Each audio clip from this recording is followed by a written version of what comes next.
itself is a word. The word is interesting because it's a word that comes from a pagan. Hollywood is the holy wood, and it was the wood that the magical wands were made out of in the pagan sorcery, magic. And these wands were believed that the sorcerers that possessed them could put people into trances and control them. This is part of, this is symbolic, but it's also important to understand that part of what Hollywood literally does is it puts people into trances. It's a dream state. They call it the dream machine in the United States.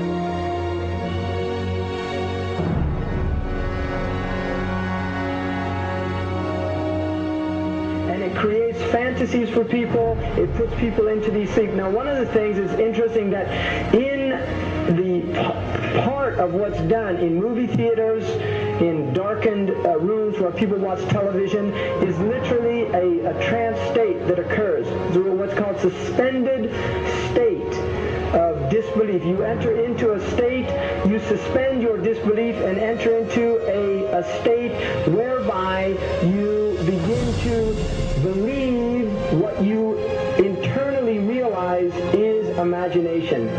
It's falsehood. Films are magic. It's just magic. You go and you watch these things and people get caught up in them. People cry during films, all this catharsis that takes place in these things. Many of the films, and this is an important element in the control mechanism, is literally allow people to go and have certain type of catharsis as a purging experience, which Aristotle talks about the necessary element. One of the necessary elements of tragedy is to create this cathartic experience. And this is why a lot of the films, especially also news and things like this is why news is very important in this culture. Everybody watches the news.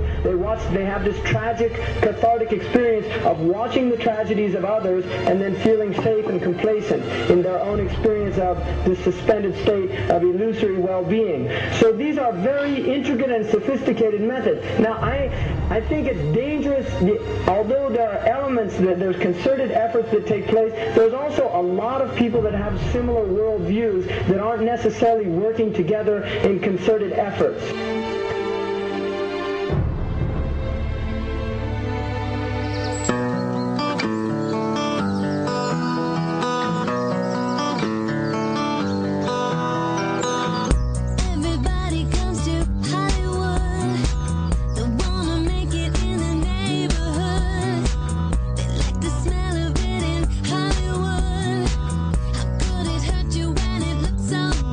Shine your light now.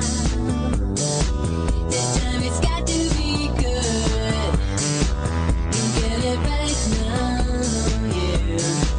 'Cause you're in Hollywood. There's something in the air in Hollywood. The sun is shining like you knew.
not supposed to be up here.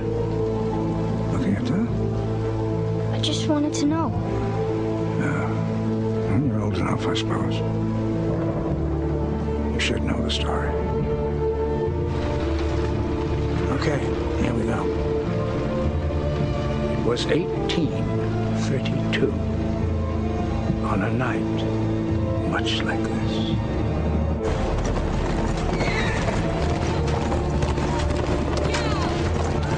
Charles Carroll was the last surviving signer of the Declaration of Independence. He was also a member of a secret society known as the Masons, and he knew he was dying. He woke up his stable boy in the middle of the night and ordered him to take him to the White House to see Andrew Jackson, because it was urgent that he speak to the president. Did he talk to him?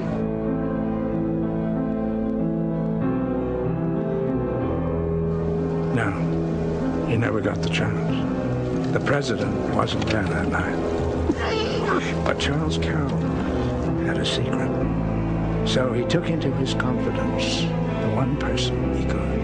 My grandfather's grandfather, Thomas Gates. What was the secret? A treasure. A treasure beyond all imagining.